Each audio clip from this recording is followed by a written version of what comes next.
Episode number 3. మాకొక boy friend కావాలి. Class రూంలో కిషోర్ చెంప పగలగొట్టిన లాస్య వైపు అందరూ ఆశ్చర్యంగా చూశారు. కిషోర్ చెయ్యెత్తి కొట్టబోయాడు. కాని లాస్యను కొట్టేందుకు ధైర్యం చాలలేదు. ఏంటి ఫోన్ వంక ఓ తెగ చూసేస్తున్నావు? ఇదిగో నీ డొక్కు ఫోను. నాకు దిక్కుమల్ల ఫోన్తో ఇంకా అవసరం లేదు. చూడు, నా కోసం సురేష్ ఐఫోన్ తీసుకొచ్చాడు. బాయ్ ఫ్రెండ్ అంటే ఇలా ఉండాలి. నీలాగా చీప్ గిఫ్ట్లిచ్చే చీప్ మనిషిలా ఉండొద్దు అని గర్వంగా తన ఐఫోన్ని చూపిస్తూ అంది లాస్య. అక్కడే ఉన్న క్లాస్మేట్ కీర్తికి లాస్య బిహేవియర్ వింతగా అనిపించింది. లాస్య, ఏంటి కిషోర్ లాంటి మంచివాడు ఎక్కడైనా దొరుకుతాడా అని క్వశ్చన్ చేసింది. ఒసే, నువ్వు నోరు మూసుకో, ఇది నీకు అనవసరం. మంచితనం ఉంటే మడిచి పెట్టుకోమను అని సీరియస్గా అరిచింది Lasya. Lasya, behave your self. తను ఎంత కష్టపడి నీకు ఆ ఫోన్ కొనిచ్చాడో నీకు తెలుసు కదా. Almost 3 months part time job చేసి నీకోసం కష్టపడి డబ్బు కూడబెట్టి ఆ ఫోన్ నీకు గిఫ్ట్గా ఇచ్చాడు. నీకు హెల్త్ బాలేక హాస్పిటల్లో అడ్మిట్ అయినప్పుడు కిషోర్ ఎంత విలువిలాడాడో చూడలేదా? నీకోసం పడ్డ బాధ, నీకోసం చేసిన సేవ అన్నీ ఎలా మర్చిపోగలవు అని లాస్యను నిలదీసింది. హా, చేశాళ్లే బోడి సేవ. అయినా నేనేమన్నా సేవ చేయమని అడిగానా? ఆ ఫోన్ అంటావా? కొనిచ్చాళ్లే మహా ముష్టి ఫోను. 6 months బతిమలాడితే చూసి చూసి కొనిచ్చాడు. అదే సురేష్ చూడు, అడిగి అడగంగానే ఓవర్ నైట్ నా కోసం ఐఫోన్ తీసుకొచ్చాడు. అయినా ఫస్ట్ నువ్వు నాతో మాట్లాడే పద్ధతి మార్చుకో. నేను ఇది వరకట్లాగా ఈ పూర్ కిషోర్ గర్ల్ ఫ్రెండ్ని కాదు, ఇప్పుడు నేను సురేష్ గర్ల్ ఫ్రెండ్ని అని ప్రౌడ్గా అంది లాస్య. అప్పుడే లాస్య నడుం మీద చెయ్యి వేసి, రై లూజర్, ఇక నుంచి లాస్య నాది, అది నువ్వు బాగా గుర్తుపెట్టుకో, అర్థమైందా అని కిషోర్తో అని అతని కళ్ల ముందే లాస్య లిప్స్ను తన లిప్స్తో సౌండ్ వచ్చేలాగా గట్టిగా లాక్ చేశాడు. లాస్య కూడా కావాలనే కిషోర్ ముందు సురేష్కు బాగా రెస్పాండ్ అవుతూ లిప్లాకి సహకరించింది. హే సురేష్, ఏంటి రొమాన్స్? ఇది క్లాస్ రూమ్. నువ్వింకోసారి ఇలా బిహేవ్ చేస్తే నేను ప్రిన్సిపల్కి కంప్లైంట్ చేస్తాను, జాగ్రత్త అని అరిచింది ఫ్రంట్ రోలో కూర్చునున్న ఒక అమ్మాయి. ప్రిన్సిపల్ పేరు వినగానే సురేష్ లాస్యతో తన కిస్సింగ్ సీన్ స్టాప్ చేశాడు. బేబీ, పద మనం బయటకెళ్దాం, ఎలాగో లంచ్ టైం అయింది కదా అని కిషోర్కి వినిపించేలా గట్టిగా చెప్పాడు. నువ్వు పద, నేనొస్తాను అని అంది లాస్య మొహమాటంగా.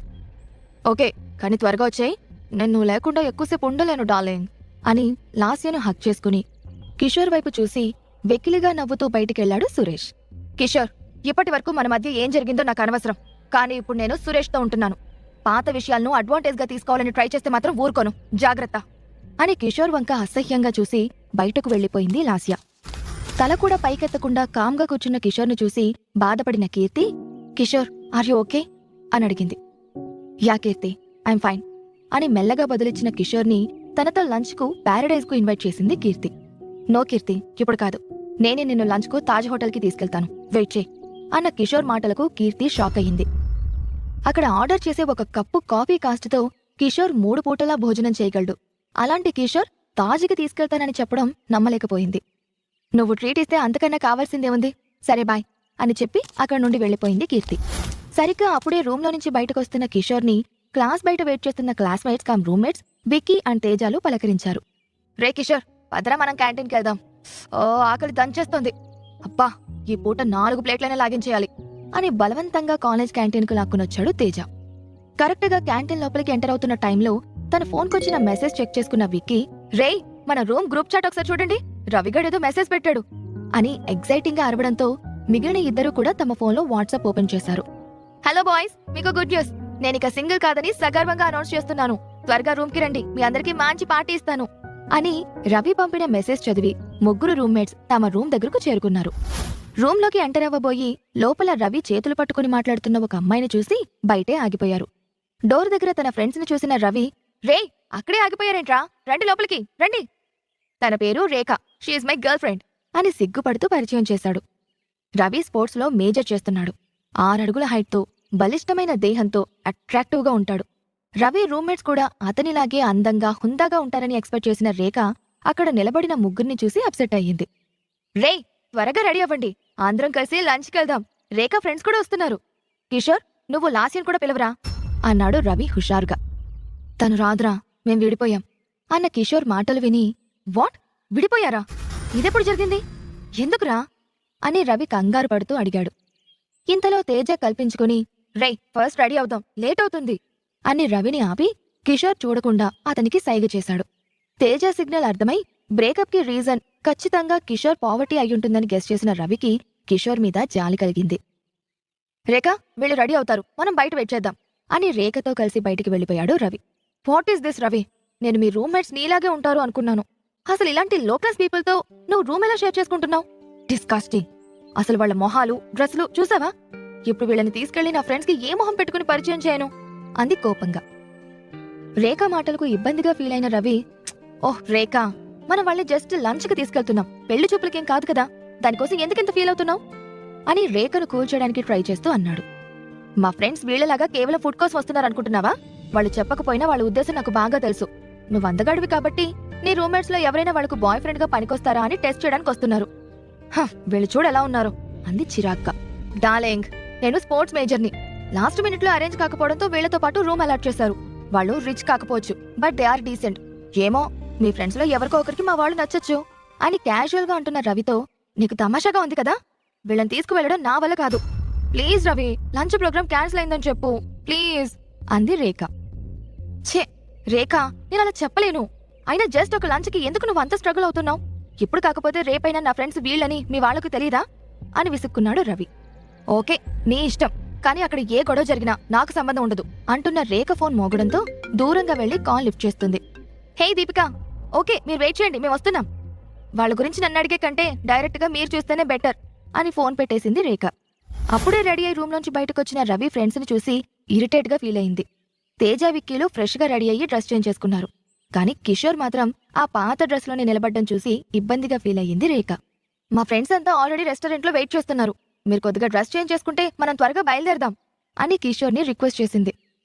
రేఖ, నువ్వు అనవసరంగా టైం వేస్ట్ చేసుకుంటున్నావు. వాడు కిషోర్, తేజ, విక్కీ, రవి కాదు. వాడెప్పుడు ఎలా ఉన్నా బాగుంటాడు, పద బయలుదేరదాం అన్నాడు కిషోర్ గురించి బాగా తెలిసిన రవి. దేవుడా ప్లీజ్, ఈరోజు నువ్వే నన్ను కాపాడాలి. వీళ్ళ గెటప్ చూస్తే ఇవాళ ఖచ్చితంగా నా పరువు తీసేలా ఉన్నారు. వీళ్ళిలా ఉంటారని తెలిస్తే అసలు లంచ్ ప్రోగ్రామే పెట్టేదాన్ని కాదు అని మనసులో అనుకుంటూ కామ్గా అందరితో కలిసి రెస్టారెంట్కి బయలుదేరింది రేఖ. హోటల్కి చేరుకున్న దీపిక, మానస, వందన ముగ్గురు రేఖ కోసం వెయిట్ చేస్తూ తమ కోసం రిజర్వ్ చేసిన టేబుల్ దగ్గర కూర్చున్నారు. వాళ్ళందరూ రిచ్ ఫ్యామిలీకి చెందిన వాళ్లలాగే హుందాగా ఉన్నారు. ముగ్గురులో దీపిక చాలా అందంగా ఉంది. అందమైన నల్లటి పట్టులాంటి పొడవాటి జుట్టుతో, చందమామలాంటి ముఖం, చక్కటి పొడవాటి ముక్కుతో సినిమా హీరోయిన్లా ఉంటుంది. ఎప్పుడూ నవ్వుతూ తూలుతూ ఉండే దీపిక ఈరోజు ముభావంగా ఉండడం చూసి, దీపిక ఏమైందే, ఎందుకని అంత డల్గా ఉన్నావు అని అడిగింది మానస. నిన్న నేను మా డాడీతో కలిసి సిలికాన్ సిటీ బ్యాంక్ వెళ్ళానే, అక్కడొక ఈడియట్ విసిగించాడు అని విసుక్కుంది దీపిక. సిలికాన్ బ్యాంక్ అంటే only top most business mans మాత్రమే అకౌంట్స్ మెయింటైన్ చేసే బ్యాంక్ కదా అని అడుగుతున్న వందన వైపు ప్రౌడ్గా చూస్తూ, అవును, ఆ బ్యాంకులో అకౌంట్ ఓపెన్ చేయాలంటే మినిమం బ్యాలెన్స్ కోట్లలో ఉండాలి. మా డాడీకి ఆ బ్యాంకులో అకౌంట్ ఉంది, అప్పుడప్పుడు నేను కూడా మా నాన్నకి తోడుగా వెళ్తాను అంది దీపిక. ఓ, మీ డాడీ చాలా గ్రేట్, సిలికాన్ సిటీ బ్యాంకులో అకౌంట్ ఉందంటే మామూలు విషయం కాదు అని పొగిడింది వందన. అలాంటి పొగడ్తల కోసమే దీపిక కావాలని ఆ బ్యాంకు ప్రస్తావన తెచ్చింది. మరేమనుకున్నావే మా డాడ్ అంటే అని ప్రౌడ్గా నవ్వింది. అప్పటికే వాళ్ళొచ్చి హాఫ్ అన్ అవర్కి పైగా అయ్యింది. కూర్చుని కూర్చుని చాలా విసుగొచ్చేసింది అందరికి. వాచ్లో టైం చూసుకున్న మానస, ఓ గాడ్, చాలా లేట్ అయింది.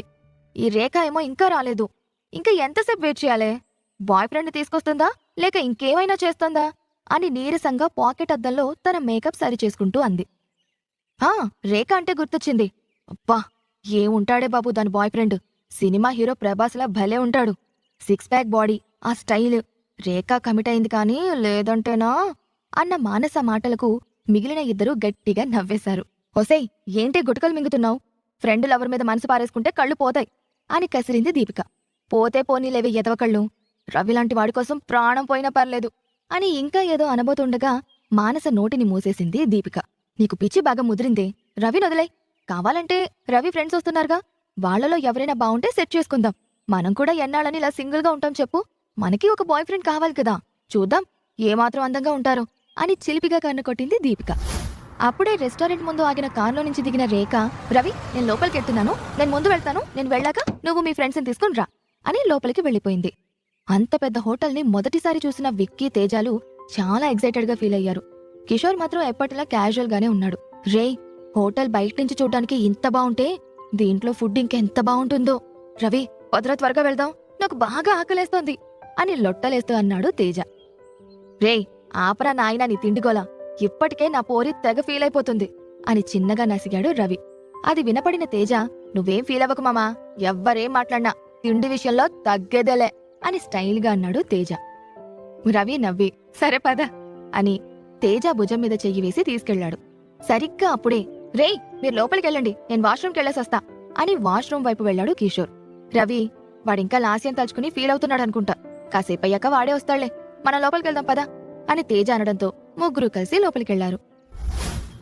ఒంటరిగా లోపలికొస్తున్న రేఖను చూసి, హే రేఖ, ఏంటి హీరో అండ్ అతని హ్యాండ్సమ్ ఫ్రెండ్స్, త్వరగా చూపించివే తల్లి, ఆపుకోలేకపోతున్నాను అని కొంటెగా అడిగింది దీపిక. అక్కడ నువ్వు అనుకున్నంత సీన్ లేదులేవే తల్లి, నా వెనకే వస్తున్నారు చూడు, చూసి తారించు అని కామ్గా చైర్లో కూర్చుంది రేఖ. రేఖ మాటలు అర్థం కాక ఆమె వెనక వస్తున్న రవిని, అతని ఫ్రెండ్స్ని, వాళ్ల గెటప్స్ ని చూసి బిత్తరపోయారు రేఖ ఫ్రెండ్స్. ఆ ముగ్గురి మేకప్ మొహాలు మాడిపోయినట్టుగా వాడిపోయాయి. రవి విష్ చేసిన తర్వాత ఫార్మాలిటీకి కూడా విష్ చేయని రేఖ ఫ్రెండ్స్ బిహేవియర్కి డిసప్పాయింట్ అయ్యాడు రవి.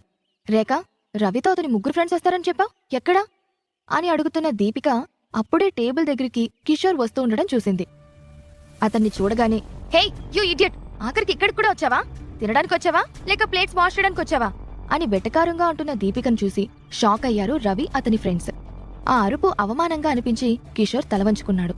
వెళ్లాలా వద్దా అని అక్కడే దూరంగా నిలబడిపోయాడు. కిషోర్ని చూసి గెట్ అవుట్ అని గట్టిగా అరిచింది దీపిక.